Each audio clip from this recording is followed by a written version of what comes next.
Hey yo, what's up guys? It's International O with breaking news. Hit that like and subscribe button also. But the breaking news is that I just received some information. So whenever I receive information, I'm going to start sharing with you guys via breaking news on YouTube.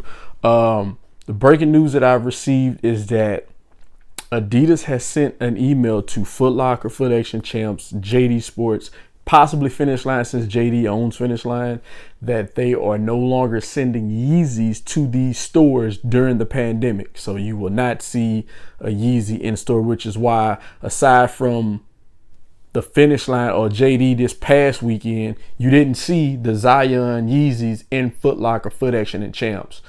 So they will not be sending Yeezy releases to those stores during the pandemic. That's all information that I've received. As far as boutiques and other stores, I can't comment on those. I haven't been given any information about those.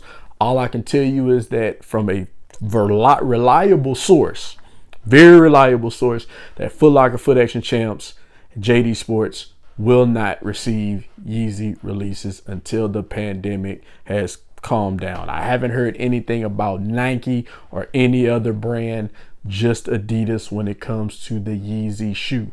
And that's pretty much it that I have for you guys. I appreciate y'all tuning in. Sorry I don't have the TV and the lights and everything set up. I just wanted to get this quick breaking news to you guys and do as you will with it. And that's pretty much it. Thank you.